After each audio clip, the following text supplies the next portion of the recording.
नरेंद्र मोदी माशाल्लाह अब सऊदी अरब गए हैं तो वहाँ पर मोहम्मद बिन सलमान से या हबीबी बोल के मिलेंगे और भारत में आकर बोलेंगे कि इनको कपड़े देखकर पहचानो। अब तीसरा यह है कि एक बीजेपी में बहुत ज़्यादा अनमोल रतन है, मुग़ल बादशाह अकबर के पास भी नहीं थे होंगे, मोदी के पास बहुत से अनमोल रतन है। किसी ने पार्लियामेंट में खड़े होकर कहा कि ये मुस्लिम देश में वक्फ नहीं है। हम अपने वज़ीर आज़म से बोल रहे हैं कि जब आपका प्लेन सऊदी एयर स्पेस में आया तो मोहम्मद बिन सलमान की एयरफोर्स ने 15 F-15 से आपका इस्तकबाल किया, हम उनका शुक्रिया अदा करते हैं।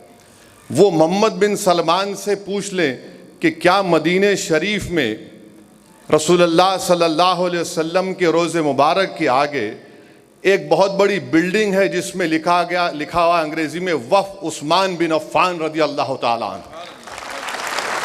वो पूछ लें, जब सऊदी अरब जा रहे हैं तो गले मिलते वक्त पूछ लें या हबीबी ये सही है क्या,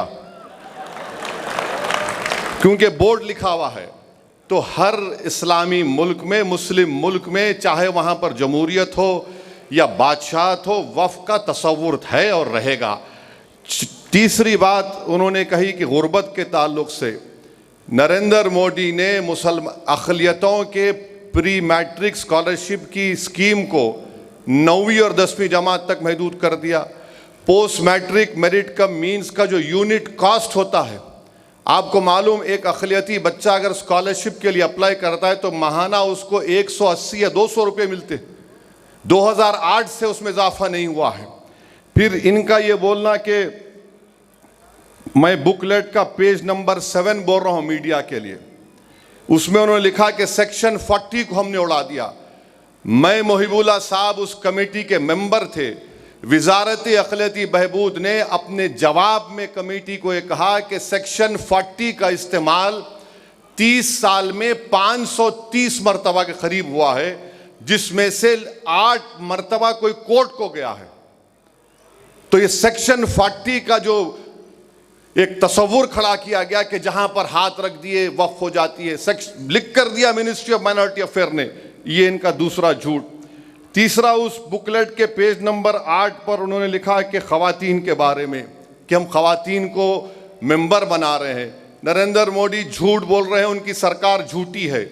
95 के एक्ट में कम से कम 2 ख़वातीन का तकर्रुर था, अब इन्होंने सिर्फ 2 कर दिया और ये बाजा बजा रहे हैं कि मुस्लिम ख़वातीन को मेंबर बना रहे हैं। नरेंद्र मोदी, अगर आप में वाकई में आपकी हुकूमत में, बीजेपी में मुस्लिम ख़वातीन से मोहब्बत है तो मैं आपसे गुजारिश करूँगा कि आप बिलखिज़बानों को अपने घर में बुलाकर अपने हाथ से चाय बनाकर पिलाने की ज़रूरत नहीं है आप में। अगर आप में मुस्लिम ख़वातीन से मोहब्बत है तो गुलफिशा फ़ातिमा 5 साल से जेल में सड़ रही है तुम्हारे बनाए हुए काले क़ानून की वजह से।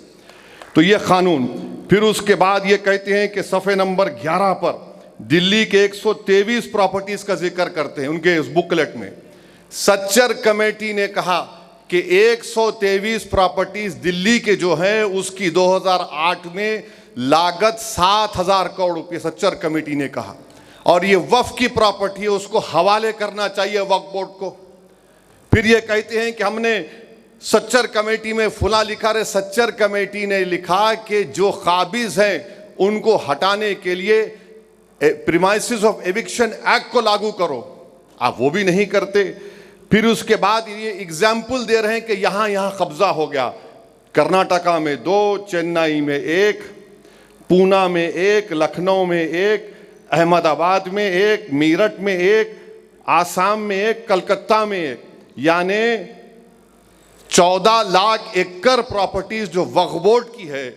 इन लोगों को इतनी तौफीक हुई कि सिर्फ 9 मिसाल दे सकते हैं आप, और हम आपके 11 साल के कारनामों की 1000 फहरिस्त रख सकते हैं जो अवामी दुश्मनी थे। ये आप 11 मिसालें दे रहे हैं, और एक मिसाल दे रहे हैं चेन्नई के तिरुचिरापल्ली की। मोहिबुल्लाह साहब बैठे हैं चेन्नई में, जब हम गए थे वहाँ के गांव के लोग आकर कमेटी को बोले कि हमारा कोई मसला नहीं है, वक्फ से मसला ख़त्म हो चुका है। मोहिबुल्लाह साहब बोले हमारे सामने आकर। अब यहाँ पर उसका जिक्र करते हैं। अच्छा, फिर एक गुजरात के एक मुकाम का जिक्र कर रहे हैं वो एक जजीरा है, वो जजीरे के ऊपर एक किसी औलिया अल्लाह की मज़ार है, ख़बर है, और वहाँ के मछेरे समंदर में जाने से पहले उनका एक रिवाज है, वो एक बकरा काट के जाते थे। हुआ ये कि जब मुंबई में हमला हुआ तो अजमल कसब जो पाकिस्तान से जालिम दहशतगर्द आकर हिंदुस्तानियों का खून किए, वो उस जजीरे पर रुक गए। तो जब से वो जजीरा बंद हो गया तो आप बोल रहे वो हम छीन लेंगे। अरे वो दहशतगर्द आए तो उससे हमको क्या करना है, तो उसकी मिसाल आप दे रहे हैं। फिर आप जाइए कि ये कानून में फिर नरेंद्र मोदी ने कह दिया कि इस कानून में क्या है कि अब कोई हिंदू जमीन नहीं दे सकता। अभी चले गए हमारे पंजाब के सिख भाई, संगरूर एक गांव है जहां पर हिंदू धर्म के मानने वालों ने, उनके गांव में कोई मस्जिद नहीं थी तो उन्हें जमीन दी मस्जिद बनाने की। वहीं पर बेंगलुरु में HM बादशाह नामी एक शख्स ने, सुनिए, HM बादशाह नामी शख्स ने अपनी जमीन दी एक मंदिर की मरम्मत के लिए, और मुल्क में कोई झगड़ा नहीं हुआ, कोई फसाद नहीं हुआ। अब यह कानून बनने के बाद बादशाह मंदिर को जमीन दे सकता है, मगर कोई हिंदू मस्जिद बनाने के लिए, कब्रस्तान के लिए जमीन नहीं दे सकता। इससे मुल्क का इत्तेहाद नरेंद्र मोदी कमजोर कर रहे हैं। फिर अभी जिक्र आया कि अभी कहा गया कि अब्दुल के बारे में, नरेंद्र मोदी को हम बताना चाह रहे हैं कि अब्दुल एक गीरतमंद मुसलमान होता है। अब्दुल पंचर जरूर बनाता है, हलाल की कमाई कमाता है, और अब्दुल ने अपना घर आपके दोस्त की तरह, जिसके जू में जाकर आप जानवरों के सामने फोटो लिए वजीर आजम, जिसके घर में शादी हुई तो आप हाथ पकड़ पकड़ कर खुश होकर चले, अब्दुल किसी यतीम खाने पर अपना घर नहीं बनाया, आपके दोस्त ने बनाया है। और इस कानून के जरिए सेक्शन 2 जो बनाया गया है, बोरी लोग कह रहे थे, हमारे दाऊदी बोरा लोग कह रहे थे कि सेक्शन 2 से हमको वक्फ से निकालिए आप। उनके पास फिक़ अलग है, दाइल मुतलक का कॉन्सेप्ट है। उन बिचारों को आपने बुलाकर उनके सामने उनकी तौहीन कर दी। मैं पार्लियामेंट में खड़े होकर कहा कि आप तो बोरियों का नाम ले रहे थे और आप बना दिए ट्रस्ट, यानी नाम बोरी का हुआ मगर फायदा मुकेश भाई के मुंह में गुलाब जामुन चला गया। अच्छा, आगा खानी को क्यों डाले?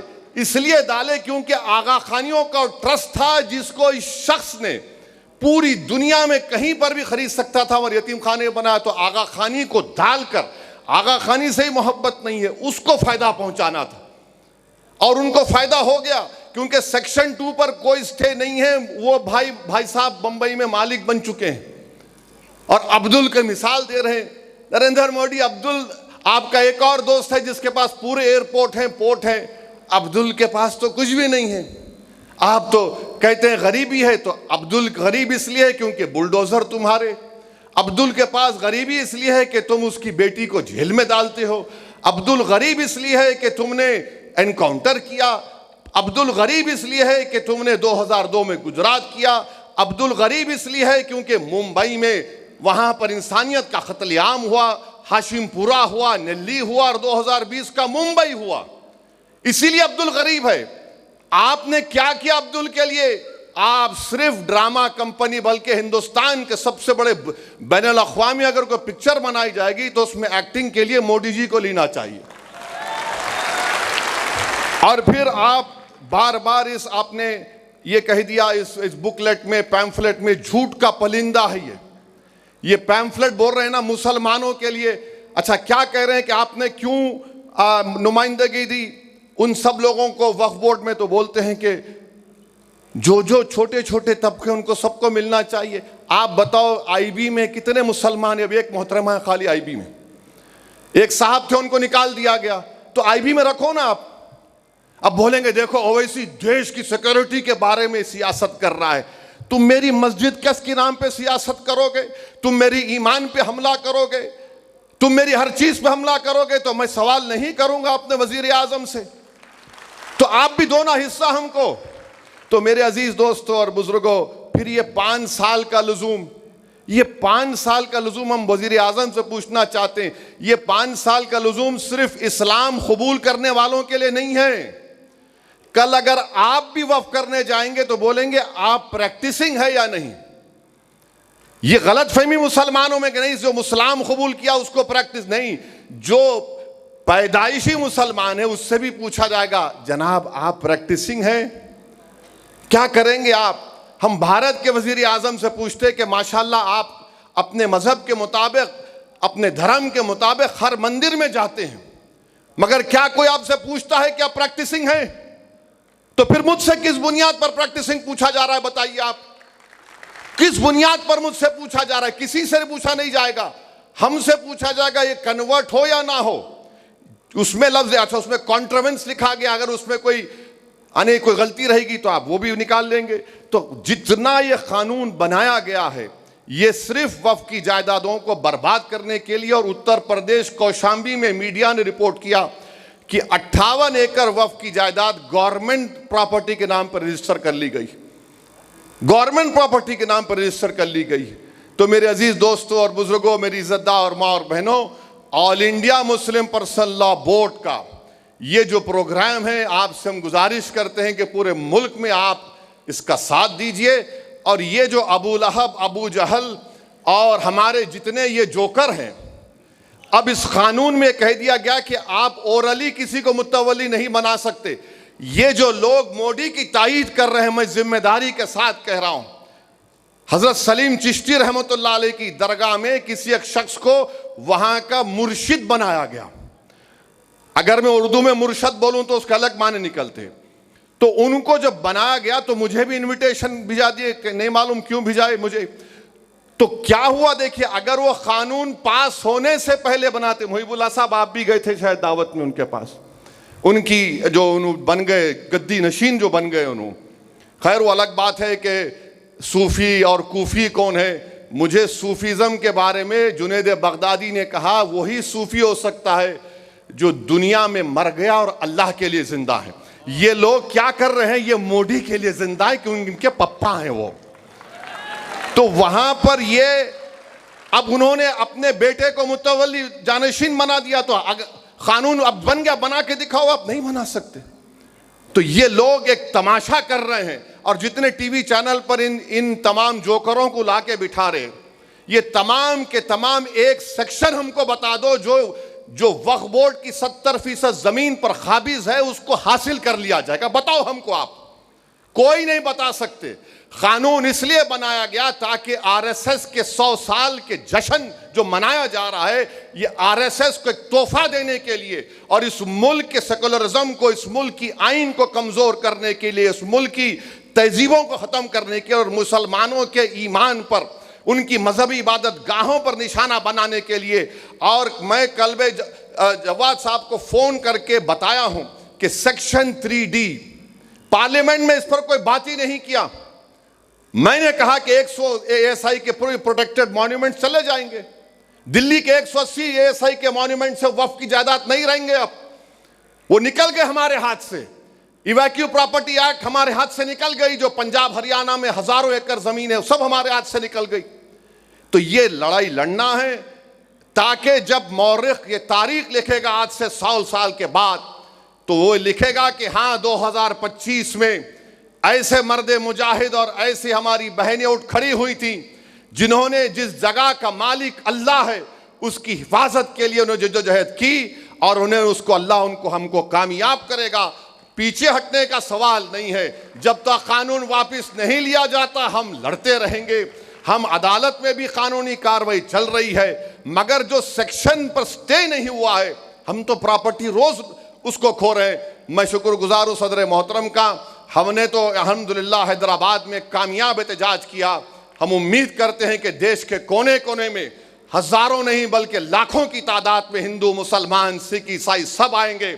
ये आइन को बचाना है, भारत की ताकत, उसकी खूबसूरती भाईचारगी है, उसको बचाना है। आइए हम सब मिलकर इस काले कानून को शिकस्त दें। वाखिर दावान अल्हम्दुलिल्लाहि रब्बिल आलमीन।